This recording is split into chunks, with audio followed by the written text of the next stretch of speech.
सभी श्रद्धालु भक्तों को मेरा सादर नमस्कार। आज हम आपके लिए लेकर आए हैं करवा चौथ व्रत की वह पावन कथा, जिसे सुनने और समझने मात्र से व्रत का पुण्य कई गुना बढ़ जाता है। करवा चौथ नारी शक्ति, प्रेम, त्याग और पति की लंबी उम्र के लिए किए जाने वाले दृढ़ संकल्प का प्रतीक है। इस दिन सुहागिन स्त्रियां पूरे दिन निर्जला व्रत रखती हैं और रात को चंद्रमा को अर्घ्य देकर व्रत खोलती हैं। करवा चौथ व्रत कथा प्रारंभ। बहुत समय पहले की बात है। एक नगर में एक साहूकार रहता था।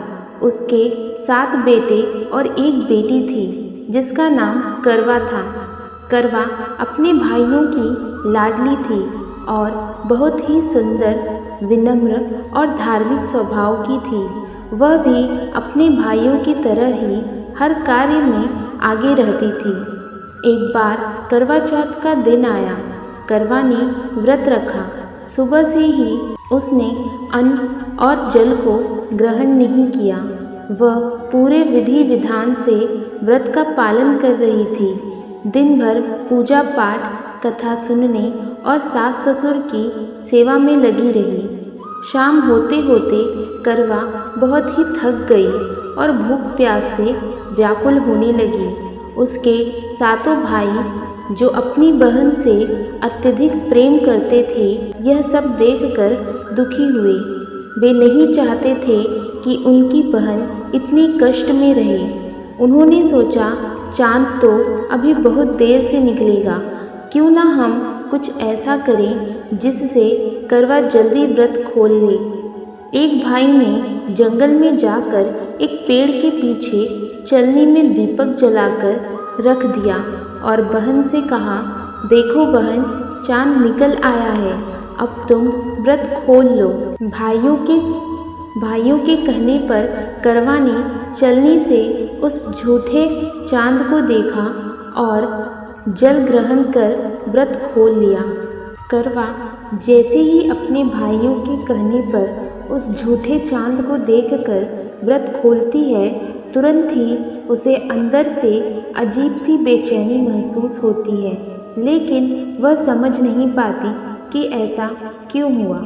वह घर लौट आती है और अपने पति के नाम का स्मरण करते हुए भोजन करने बैठती है।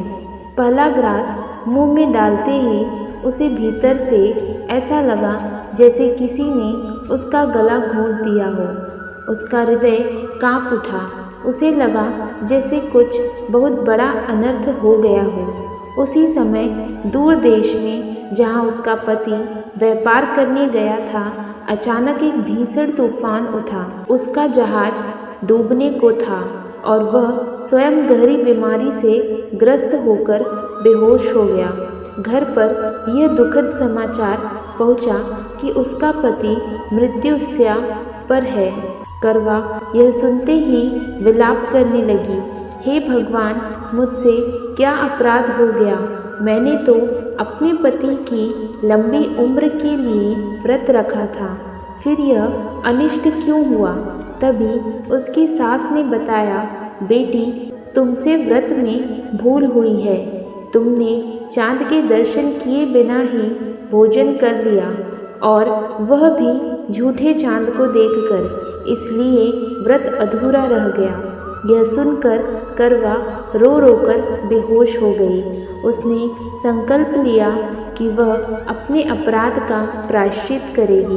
उसने व्रत तोड़ने की गलती स्वीकार की और पूरे वर्ष भगवान शिव, माता पार्वती और चंद्रदेव की आराधना करती रही। हर मास वह प्रार्थना करती, हे माता पार्वती, मुझे अपने अपराध की क्षमा दो, मेरे पति को जीवन दान दो। उसकी सच्ची श्रद्धा, पश्चाताप और प्रेम से देवता प्रसन्न हुए। अगले करवा चौथ के दिन उसने फिर से पूर्ण विधि से व्रत किया। निर्जला उपवास, सच्चे नियम और संकल्प के साथ उसकी भक्ति और सच्चाई से प्रसन्न होकर माता पार्वती ने उसे दर्शन दिए और कहा, बेटी करवा, तुम्हारे मन की भक्ति अटूट है, तुम्हारे पति को पुनः जीवन प्राप्त होगा। कुछ ही दिनों में उसके पति की बीमारी पूरी तरह ठीक हो गई। वह घर लौट आया। करवा की आंखों में आंसू थे, लेकिन इस बार वे दुख के नहीं, सुख और कृतज्ञता के आंसू थे। उस दिन से करवा चौथ का यह व्रत सभी सुहागिन स्त्रियों के लिए अखंड सौभाग्य और प्रेम का प्रतीक बन गया। यह थी करवा चौथ की कथा। अगर आपको वीडियो पसंद आया हो तो वीडियो को लाइक करें, शेयर करें और चैनल को सब्सक्राइब करना ना भूलें। धन्यवाद।